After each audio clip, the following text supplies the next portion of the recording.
नमस्कार दोस्तों, रिसेंटली भारत सरकार के द्वारा भारतीय सेना के अंदर भर्ती के लिए एक नई स्कीम लॉन्च की गई है जिसका नाम है अग्निपथ स्कीम।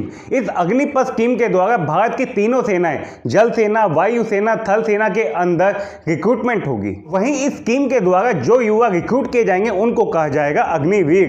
दोस्तों, कुछ 45 से 50 हज़ार रिक्रूटमेंट होगी इस बार अग्निपथ स्कीम के द्वारा और ये सर्विस कुछ 4 साल की होगी।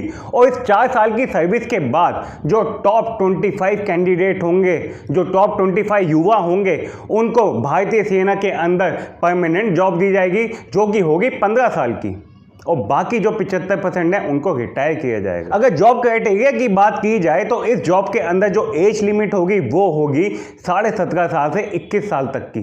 और वहीं जितनी भी इसके अंदर रिक्रूटमेंट होगी वो सारी ऑफिसर रैंक से नीचे की होगी। और वहीं ये जो ऑफिसर रैंक से नीचे की जॉब को कहा जाता है नॉन कमीशन रैंक। दोस्तों, इसके अंदर आते हैं राइफलमैन, हवलदार, नायक और लांस नायक। दोस्तों, इस अग्निपथ स्कीम के द्वारा साल में 2 बार रिक्रूटमेंट की जाएगी और ये पैन इंडिया लेवल पे होगी। वहीं इस स्कीम के अंदर जो 4 साल की जॉब है, इसके अंदर जो शुरुआत के 6 महीने होंगे उसके अंदर सोल्जर्स को ट्रेनिंग मिलेगी और बाकी जो 3.5 साल होंगे उसके अंदर इनको ग्राउंड ड्यूटी करनी होगी। और वहीं अगर अग्निवीर की सैलरी की बात की जाए तो शुरुआती सैलरी इनको 30,000 मिलेगी और वहीं 4 साल होते होते इनकी सैलरी 40,000 तक पहुंच जाएगी। और इन्हीं 4 साल के पीरियड के अंदर इनकी सैलरी का 30% अमाउंट सेवानिधि प्रोग्राम के अंदर जाएगा, जिसके अंदर की कुछ अमाउंट गवर्नमेंट भी हर महीने जोड़ा करेगी। और इनके 4 साल के टेन्योर के बाद ये जो टोटल अमाउंट होगा इसके ऊपर कुछ सर्टेन नंबर का इंटरेस्ट जुड़ेगा। उसके बाद जो एक लमसम अमाउंट बनेगा 4 साल के बाद वो बनेगा 11,71,000 रुपया, जो कि इनको एक साथ 4 साल के बाद दिया जाएगा। और इस अमाउंट के ऊपर कोई टैक्सेशन भी नहीं होगा। भारतीय सरकार का ये कहना है कि भारत के अंदर इस अग्निपथ स्कीम के द्वारा और ज़्यादा सेना के अंदर यंग सिपाही शामिल होंगे, सेना और ज्यादा मजबूत बनेगी। उनका यह कहना है कि भारतीय सेना के अंदर टोटल रिजर्व और अनरिजर्व सैनिकों की अगर काउंटिंग की जाए तो कुछ लमसम 13 लाख के आसपास संख्या बनती है। लेकिन इस 13 लाख की जो एवरेज एज है वो 32 साल हो गई है।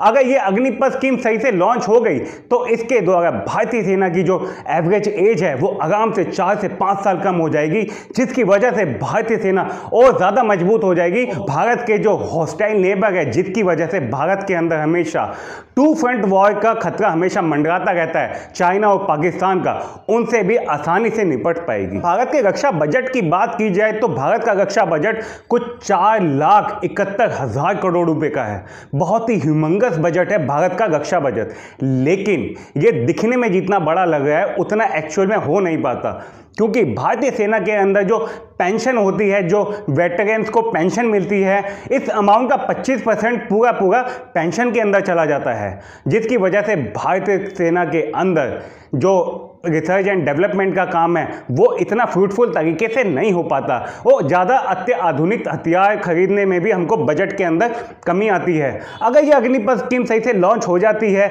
और इसके अंदर जो कि पहले बता दिया गया है कि पेंशन की व्यवस्था नहीं होगी, अगर ये अमाउंट, पेंशन वाला अमाउंट भारतीय सेना को वापस मिल जाता है तो भारतीय सेना और ज़्यादा तरीके से रिसर्च एंड डेवलपमेंट के ऊपर खर्चा कर पाएगी और ज़्यादा अत्याधुनिक हथियारों से लैस हो पाएगी। भारत सरकार का तो ये भी कहना है कि वहीं अगर 4 साल के बाद ये अग्निवीर रिटायर होंगे तो इनको भारत की पैरामिलिट्री जैसे CISF, CAPF के अंदर एक स्पेशल प्रेफरेंस भी दी जाएगी। और वहीं ये जो अग्निवीर होंगे ये मिलिट्री ट्रेनिंग से गुजर चुके होंगे। 4 साल के बाद इनके पास एक 11 से 12 लाख का एक हैंडसम अमाउंट भी होगा, जिससे ये अपना खुद का व्यवसाय भी कर सकते हैं। और वहीं 4 साल की सर्विस के बाद ये जो अग्निवीर होंगे ये सोसाइटी के अंदर पंक्चुअल, स्किल्ड और वेल मैनर्ड होंगे, जो कि सोसाइटी के लिए भी एक बहुत बड़ा एसेट साबित होगा। दोस्तों, ये तो हो गई सारी अच्छी बातें जो कि अग्निवीर स्कीम के बारे में कही गई। अब सिक्के का जगह दूसरा पहलू भी समझते हैं। दोस्तों, वहीं अगर इस अग्निपथ स्कीम के कंसर्निंग पॉइंट्स की बात करूं तो सबसे नंबर 1 पे आएगा जॉब सिक्योरिटी। दोस्तों आपको भी पता होगा ये जो अग्निपथ स्कीम है वो 4 साल की जॉब प्रोवाइड करती है, लेकिन इससे पहले जो ऑफिसर रैंक से नीचे की जॉब होती थी वो ऑन एन एवरेज 19 से 20 साल की सर्विस हुआ करती थी, जिसके अंदर रिटायरमेंट के बाद पेंशन भी मिलती थी। लेकिन इस अग्निपथ स्कीम के अंदर 4 साल के बाद कोई पेंशन का प्रावधान ही नहीं है। वहीं इस अग्निपथ स्कीम के अंदर मेंशन है कि इसके अंदर जो ट्रेनिंग होगी सोल्जर की वो सिर्फ 6 महीने की होगी। दोस्तों अगर आप दिल्ली पुलिस कांस्टेबल की भी ट्रेनिंग लेते हैं ना तो वो भी कम से कम 1 साल की होती है, और ये तो मिलिट्री है, इसके अंदर जो फिजिकल रिक्वायरमेंट होती है वो दिल्ली पुलिस से काफ़ी ज़्यादा होती है। यही डर है काफ़ी सारे आर्मी के वेटरन्स को। उन्होंने साफ साफ लहजे में ये कहा है कि ये जो अग्निपथ स्कीम है ये जो 6 साल की ट्रेनिंग फौजियों को दे गई है ये इनफ नहीं होगी। उनका तो ये कहना है कि एक फौजी को तैयार होने में कम से कम भी 3 साल लग जाते हैं, जिसकी वजह से क्या होगा, ये 6-6 महीने के अंदर ट्रेनिंग करके लोग जब फौज के अंदर आएंगे तो इससे फौज की जो एफिशिएंसी है, जो फौज की प्रोडक्टिविटी है, उसके अंदर भी काफ़ी कमी आएगी। इस स्कीम के लॉन्च होने से जो स्टूडेंट्स हैं जो सालों साल से मिलिट्री की तैयारी करते थे वो बहुत चीटेड फील कर गए हैं। दोस्तों होता क्या था, ये जो कुछ स्टूडेंट है जो स्पेशली मिलिट्री के लिए प्रिपरेशन करते थे, इसके अंदर जो एज लिमिट होती थी वो 19 से 25 साल तक के बीच में होती थी। अब लेकिन ये जो अग्निपथ स्कीम है इसके अंदर जो एज लिमिट है वो 17.5 साल से 21 साल तक कर दी गई है। अब ये जो कुछ स्टूडेंट है जिनकी एज 21 साल से 25 साल के बीच में है वो कहाँ जाएंगे, वो तो इस अग्निपथ स्कीम के अंदर एनरोल तक नहीं कर पाएंगे। और वहीं इन सब कमियों की वजह से जो आर्मी के एस्पिरेंट्स हैं वो सड़कों पर आ गए हैं। दोस्तों पूरे देश के अंदर धीरे धीरे जो प्रोटेस्ट थे वो वायलेंट होते जा रहे हैं। सबसे पहले बिहार के अंदर प्रोटेस्ट हुए, उसके बाद झारखंड के अंदर प्रोटेस्ट हुए, उसके बाद उत्तर प्रदेश, मध्य प्रदेश, हरियाणा, और अब तो खबर ये भी आ गई है कि तेलंगाना तक के अंदर ये जो प्रोटेस्ट थे ये वायलेंट हो चुके हैं। इन प्रोटेस्ट का जो सबसे ज़्यादा वायलेंट रूप है वो बिहार के अंदर देखा जा रहा है। दोस्तों आपको भी पता होगा कि बिहार का जो युवा है वो बचपन से ही एक सरकारी नौकरी की तैयारी करता है। अब उसके साथ ये धोखा होगा तो वो रोड पे ही तो आएगा, और ये जो प्रोटेस्ट है ये ज़्यादा से ज़्यादा वायलेंट होता जा रहा है। ये इतना वायलेंट हो गया है बिहार के अंदर कि बिहार की जो डिप्टी सीएम है रेणु देवी, उन तक के घर के ऊपर अटैक कर दिया। प्रोटेस्टर्स ने जो रेल की बोगियां थी बिहार के अंदर उसके अंदर भी आग लगा दी। इसी की वजह से जो रूट थे वो हिंडर हो गए, और इसी वजह से यात्रियों को कोई असुविधा ना हो तो ईस्ट सेंट्रल जो जोन है रेलवे का उसने हेल्पलाइन नंबर भी जारी किया है, जो कि आपकी स्क्रीन पे भी आपको नजर आ रहा होगा। और इन प्रोटेस्ट के वायलेंस को देखते हुए सरकार ने भी एक कदम पीछे लिया है। सरकार ने भी ये जो अग्निपथ स्कीम के अंदर जो एज लिमिट थी जो 17.5 साल से 21 साल थी उसको 17.5 साल से अब 23 साल कर दिया गया है। दोस्तों ये जो स्टेप है ये सरकार का बहुत ही पॉजिटिव स्टेप है, और सरकार धीरे धीरे इसके अंदर कुछ और स्टेप लेगी जिससे कि ये जो प्रोटेस्टर हैं इनको असुविधा का सामना ना करना पड़े। अब इन पॉजिटिव स्टेप्स को देख के ऐसा तो लग रहा है कि सरकार भी स्टूडेंट्स की भावनाओं को समझेगी और इस अग्निपथ स्कीम के अंदर जो जरूरी चेंजेस हैं उनको लेके आएगी और इस अग्निपथ स्कीम को जारी रखेगी। सरकार को भी समझना चाहिए कि इस 4 साल की नौकरी के बाद स्टूडेंट आखिर करेगा क्या।